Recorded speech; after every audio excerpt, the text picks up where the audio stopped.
Greetings all, it's Dr. Bankhead at the Struggle Inn with Who the F Was My Friend Part 3, Hanging Out and Bonding. We'd frequent little delis and Jewish ones in particular, the which introduced me to the Hamantazen, which I enjoy to this day.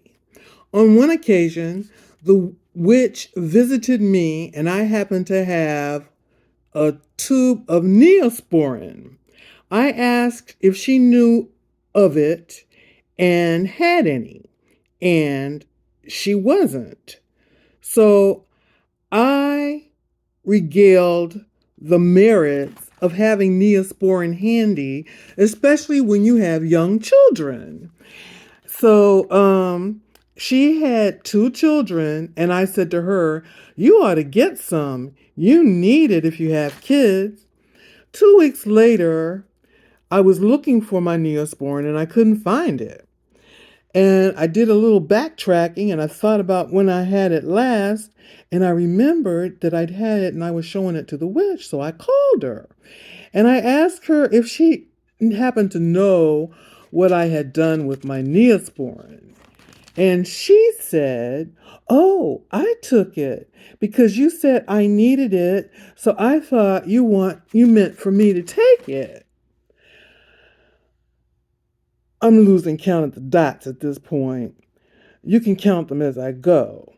I'll admit that I enjoyed many fun moments with the witch, like how we laughed so hard at the theater watching Driving Miss Daisy, while the rest of the all-black audience just failed to get the humor of a black man totally blowing smoke up the old woman's derriere just to keep his job, and she never seemed to catch on, and that was so funny to us. We also caught The Matrix together. I was energized and probably received some level of activation from watching that movie. We'd enjoy a meal at the Cheesecake Factory or Maggiano's Little Italy. We liked to eat good food. We shared an interest in eating healthy food too. After something apparently transpired in her marriage, the topic came up about joining a newly opened gym. So we did that and would ride together to the gym before work. That lasted for a little while. In part two, I mentioned that I moved from the city. Before I moved, I forgot to mention that the witch was downsized, or so she said. She was downsized from the government job, and before leaving, she convinced her husband to buy her a new car, or so she said, and he did because, according to her, she told him that she was driving his kids to work, and so he needed to buy her a car. I never knew her real financial status.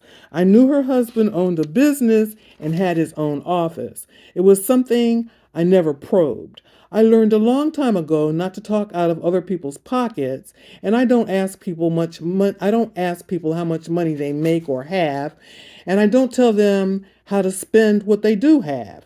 I mind my own business. 1 Thessalonians 4:11 through 14.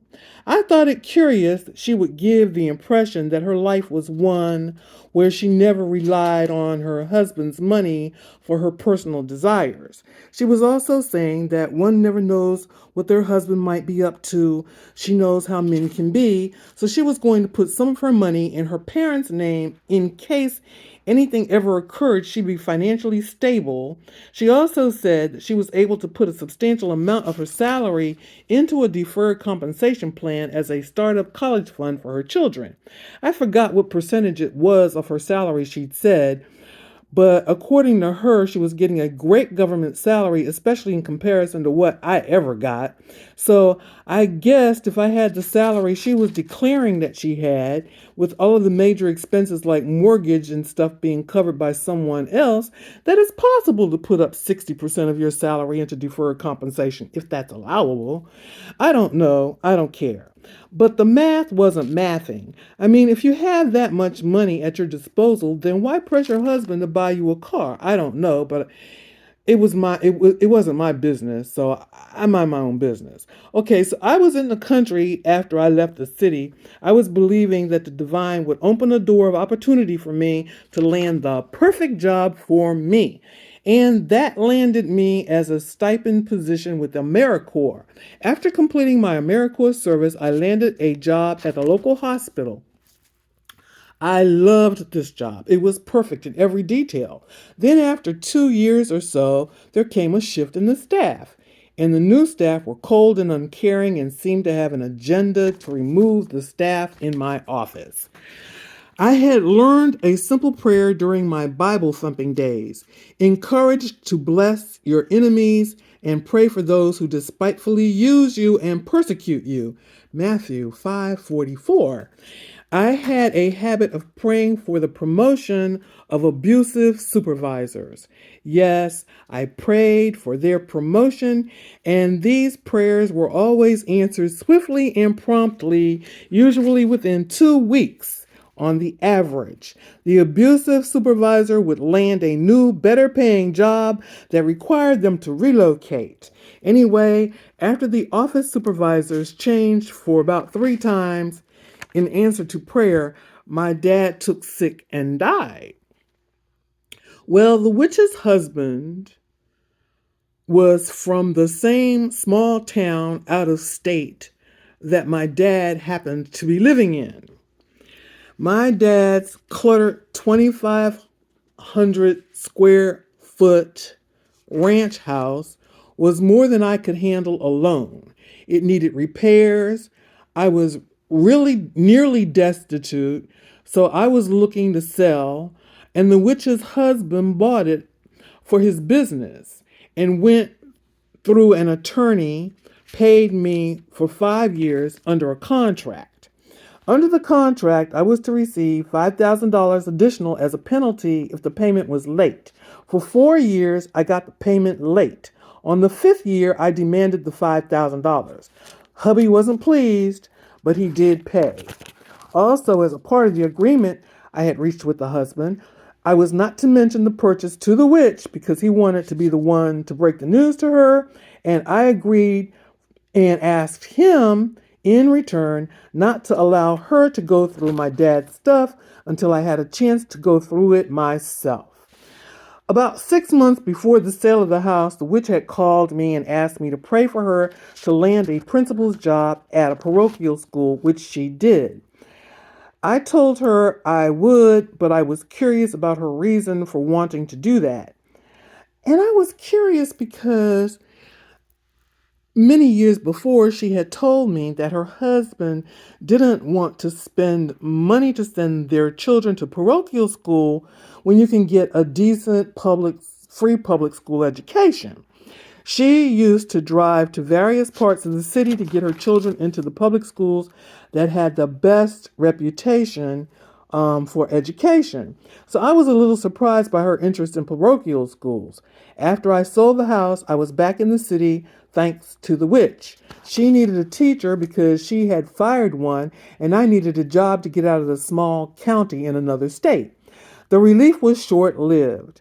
I had 2 foreign exchange students living with me at the time, and I had moved them out of one state into another state, and there was paperwork and applications and responsibility for me to handle. And along with that, I was preparing course instructions. I was juggling everything. We had moved back to the city just after Thanksgiving and adjusting all the many things, teaching the students, driving an hour and a half to the school every morning and every evening until we were able to relocate to the city.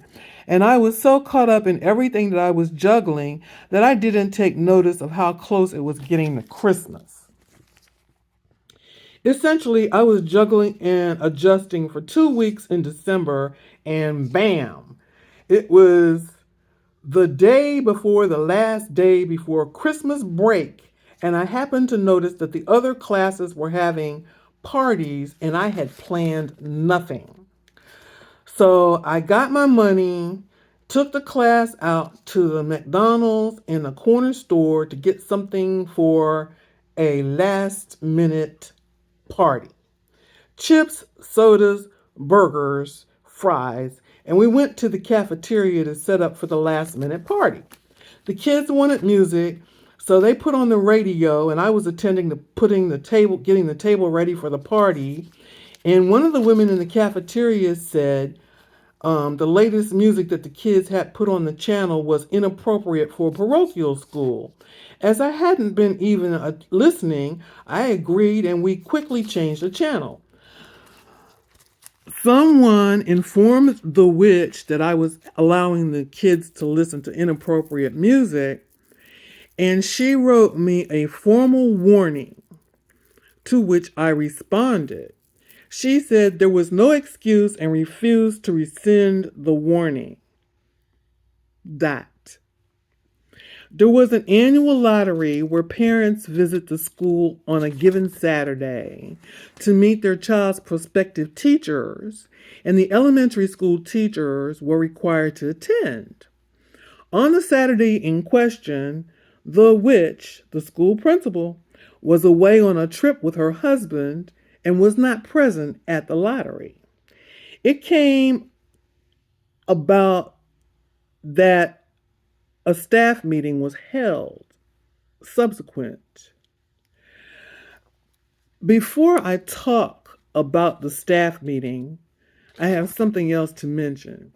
I knew coming in as a middle school teacher at this school that I would be identified as a friend of the principal, who had already given me the 411 on all the teachers and her thoughts on each.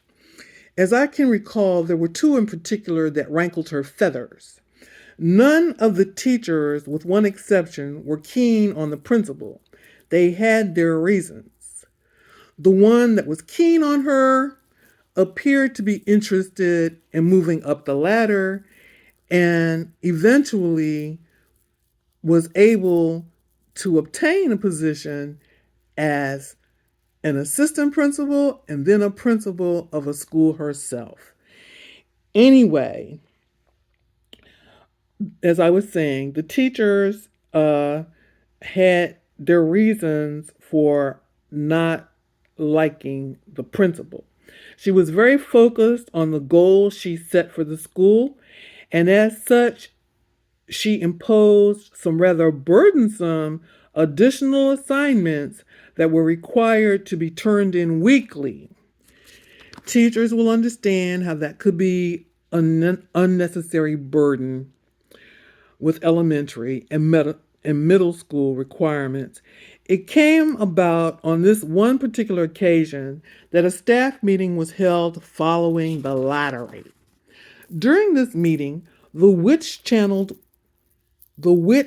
challenged one of the two teachers she'd identified as bothersome.